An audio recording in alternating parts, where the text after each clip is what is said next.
ఒక్కసారి కొమ్మూరి గోల్డ్ కి కాల్ చేయండి. తాకట్లో ఉన్న మీ బంగారాన్ని విడిపించి మార్కెట్ ప్రైస్ కి వాళ్ళు కొనుక్కుని మిగతా డబ్బులు మీకు ఇచ్చేస్తారు. హాయ్, వెల్కమ్ టు మనం టీవీ. మనం టీవీ మన కోసం వైసీపీ నాయకులు ఫైర్ బ్రాండ్ నేత ఆర్కే రోజాపై క్రిమినల్ కేసు నమోదుకు రంగం సిద్ధమైంది.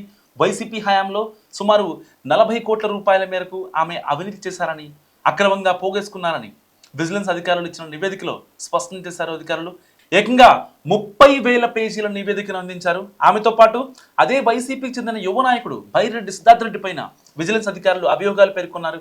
ఆయన కూడా ఈ అవినీతిలో ప్రధాన భాగస్వామిగా పేర్కొన్నారు. దీంతో సర్కార్ వీరిపై క్రిమినల్ కేసు నమోదు చేయనుంది. వైసీపీ హయాంలో యువతను క్రీడల దిశగా ప్రోత్సహించేందుకు అప్పటి ప్రభుత్వం కేంద్రంలోని మోడీ సర్కార్ అమలు చేస్తున్న ఖేలో ఇండియా కార్యక్రమాన్ని రాష్ట్రంలో కూడా అమలు చేస్తుంది. దీనిలో భాగంగా ఆడుదాం ఆంధ్ర అనే కొత్త పేరును ప్రతిపాదించారు. సో దీని బాధ్యతలను అప్పటి మంత్రిగా వ్యవహరించిన రోజాకు అప్పగించారు. ఇక ఏపీ క్రీడా ప్రాధికార సంస్థ చైర్మన్గా బైరెడ్డి సిద్ధార్థ రెడ్డిని నియమించింది అప్పటి ఏపీ సర్కార్. సో వీరిద్దరూ కలిసి రాష్ట్ర వ్యాప్తంగా యువతను క్రీడల దిశగా ప్రోత్సహించాల్సి ఉంది.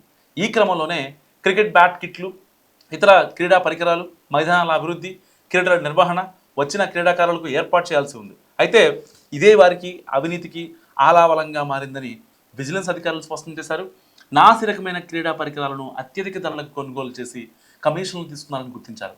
మైదానాల అభివృద్ధి పేరుతో కేవలం మట్టిని తరలించి గ్రావెల్గా రికార్డుల్లో నమోదు చేశారని పేర్కొన్నారు. సో క్రీడాకారులకు 3 స్టార్ హోటల్ భోజనాల ఏర్పాటుతో పేరుతో మెస్ భోజనాలు పెట్టి సొమ్ములు వెనకేసుకున్నారు. ఇలా అడుగడుగున అవినీతి జరిగిందని, కేవలం 30 కోట్ల రూపాయలు ఖర్చు అయ్యే చోట మొత్తం 100 కోట్ల రూపాయలను ఖర్చు చూపించారని విజిలెన్స్ పేర్కొంది.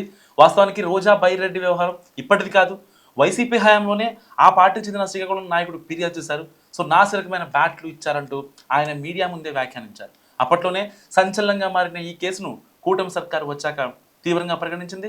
ఇక చిత్తూరుకు చెందిన కూటమి పార్టీల నాయకులు కూడా దీన్ని సీరియస్ తీసుకున్నారు. ఫలితంగా చంద్రబాబు విజిలెన్స్ విచారణకు ఆదేశించారు. తాజాగా 30,000 పేజీలతో విజిలెన్స్ అధికారులు ఒక నివేదికను ప్రభుత్వానికి అందించారు. మరి ఇలాంటి నేపథ్యంలో రోజా అరెస్ట్ అయ్యే అవకాశం ఉందా లేదా? మీరేమనుకుంటున్నారో మస్తు కామెంట్ చేయండి.